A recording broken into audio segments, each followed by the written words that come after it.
My colleague Bonnie Tunya spoke to Juliana Rotich, Executive Director at Ushahidi in Nairobi, to still understand from your perspective what were the main lessons. Take a look. Juliana, there's a lot of excitement that obviously came with the summit. Let's start from your point of view as an innovator, why your expectations met by this particular summit. My expectations were met and actually exceeded, I think. We heard from not just the leaders of Kenya, but also the leader of the United States. Right. And both of them underscored the importance of entrepreneurship and changing the environment for innovators Right. as perhaps a different development strategy that is looking at empowering people from the ground up. Right.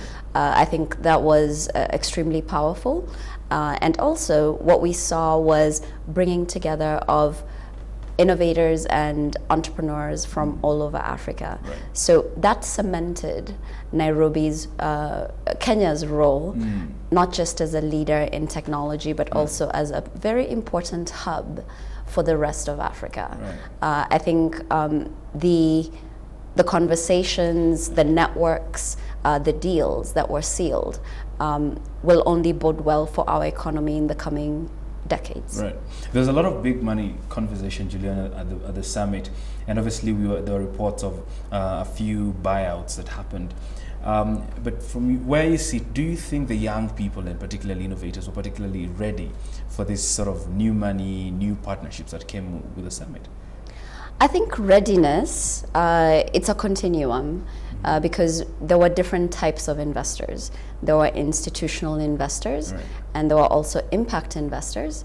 If you read what Steve Case said about the types of entrepreneurs that he and his foundation were looking at investing in, you can see a whole range. Right. So you also had people who were acting as angel investors. Even local angel investors were Right. part of the conversation. Right. So I think readiness, there are different levels that entrepreneurs can take funding. They can take funding at very base, at the start of their companies, Right. where they have a prototype and they have a market, and there's some growing companies, small and medium enterprises. This is where a lot of jobs are created, by the way. Right. Not so much.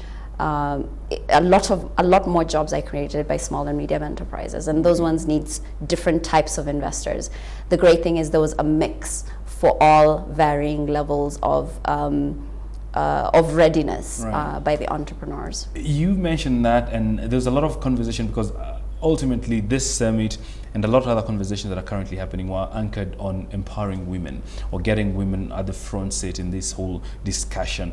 And you've been a champion of just building awareness and helping women get, especially in innovation. How are we faring in that regard? There's more to do. I think one of the key things that we have to think about when it comes to the question and the conversation about gender parity or inclusion of women, Right. is that we need to look at our systems. We need to look at our current environment.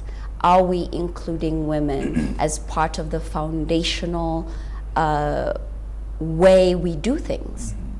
It just doesn't happen like that. Right. We need to have women co-founders. We need to have women in our boardrooms, particularly for big companies here in Kenya and Right. Africa. Right. It's important to diversify. That diversity of experience, of thought, and strategy is very, very important for the success of not just small enterprises, but also large companies. Right. Let's now look at, yes, we had a lot to celebrate and there's a lot that has been done in the innovative space in Kenya. But how do we deepen this? Because we need to offer these opportunities to other innovators in other counties.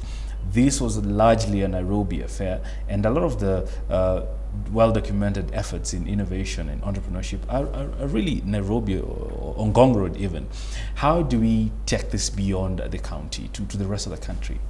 This is about scaling our work, and not just the tech hubs, Right. because we've started to see the emergence of entrepreneurs and networks in county levels. Right. I'll give 2 examples. There's Lake Hub in Kisumu Right. and Swahili Box Okay. in Mombasa. They are led by people who were part of the Nairobi ecosystem, and they saw the need to extend that work into the counties. On an Africa level, the World Bank estimates that there are now over 90 hubs Wow. that have sprung up and Right. have looked at the iHub model and are doing really amazing things from Johannesburg all the way up to Tunisia. Right. So it's So this is happening. it is happening. Right. What is needed is more rocket fuel for those ecosystems. Let's support them, be it from the private sector or foundations. Right. It's really important to acknowledge the role of creating these spaces for serendipity, Right. for support for entrepreneurs.